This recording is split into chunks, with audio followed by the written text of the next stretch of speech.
ចាជាដំបូងនេះខ្ញុំសូមគោរពជម្រាបសួរលោកគ្រូអ្នកគ្រូក៏ដូចជាសួស្តីបងប្អូនសិស្សានុសិស្សថ្នាក់ទី11ទាំងអស់គ្នានាងខ្ញុំឈ្មោះជួនសីហាចានៅថ្ងៃនេះផងដែរខ្ញុំនឹងលើកយកពិសោធន៍មួយមកធ្វើការពិសោធន៍បង្ហាញ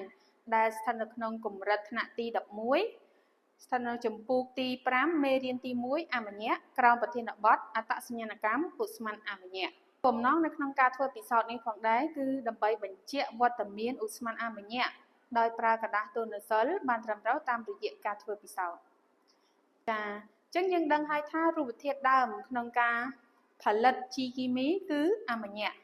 អញ្ចឹងថាតើយើងអាចបញ្ជាក់វត្តមានឧស្ម័នអមញ្ញៈដោយប្រើกระดาษទូនីសិលបានដែរឬទេអញ្ចឹងដើម្បីឆ្លើយតបទៅនឹងសំណួរកលឹះរបស់យើងចាប់ផ្ដើមធ្វើការពិសោធន៍ចាតែមុននឹងឈានដល់ការពិសោធន៍យើងត្រូវចាពាក្យស្រោមដៃ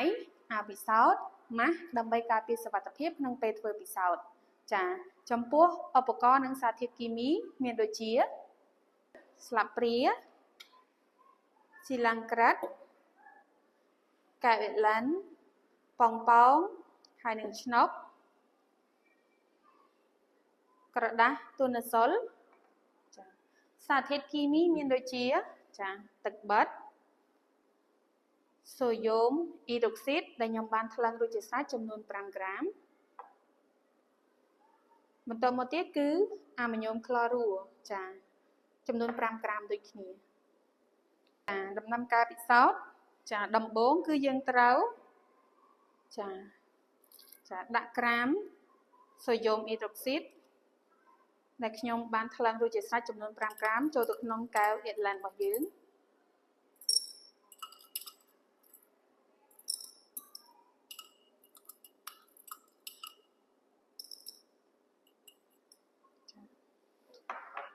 ចាបន្តមកទៀតគឺយើងដាក់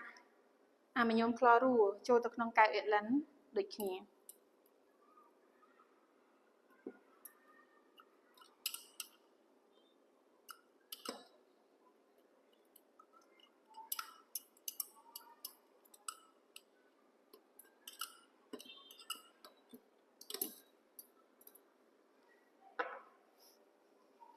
ចាជំហានបន្ទាប់គឺយើងវាល់ទឹកបិទចំនួន20មីលីលីត្រ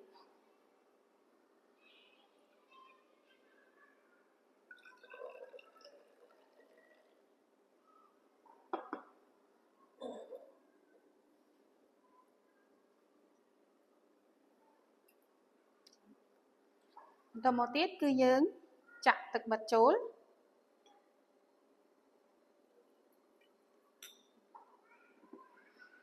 ចា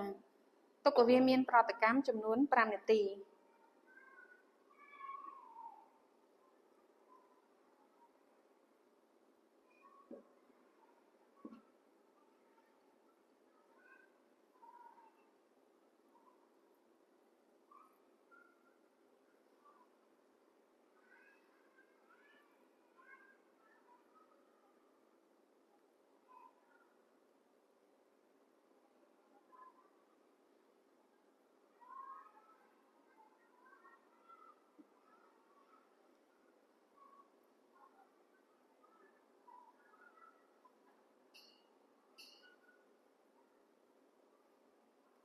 ជាងធ្វើការក្រឡេងវាបន្តិចទៅដើម្បីឲ្យវាឆាប់រលាយ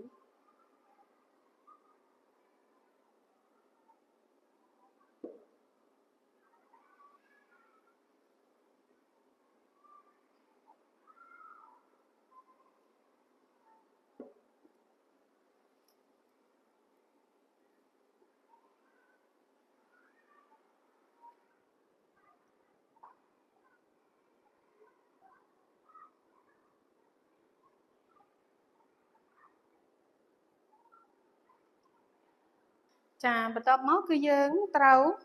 ចាធ្វើតេស្តឧស្ម័នដែលមាននៅក្នុងប៉ងប៉ោង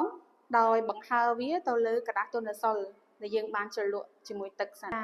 អញ្ចឹងយើងចាប់ផ្ដើមធ្វើតេស្តឧស្ម័នដោយกระดาษទូនីសិលរបស់យើងគឺត្រូវផ្សើមចាជាមួយទឹកបិទសិនចាបន្ទាប់មកគឺយើងបង្ហើរឧស្ម័នដែលនៅក្នុងប៉ងប៉ោងទៅលើกระดาษទូនីសិល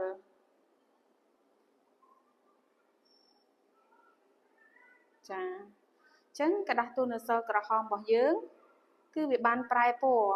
ចាกระดาษទូនៅសល់ក្រហមរបស់យើងបានប្រែទៅជាពណ៌ខៀវអញ្ចឹងយើងសង្កេតឃើញថានៅពេលប្រតិកម្មចាគឺវាមានក្លិនឆួលឆ្អេះភាយឡើងចាហើយម្យ៉ាងទៀតនៅពេលដែលយើងបំភាយឧស្ម័ននៅក្នុងប៉ោងមកលើกระดาษទូនៅសល់ដែលយើងបានផ្សំទឹកគឺกระดาษទូនៅសល់ក្រហមរបស់យើងបានប្រែពណ៌ពីក្រហមទៅជាពណ៌ខៀវបញ្ជាក់ថាវាមានវត្តមានបាសដែលបាសនោះគឺជាឧស្ម័នអាម៉ូញ៉ា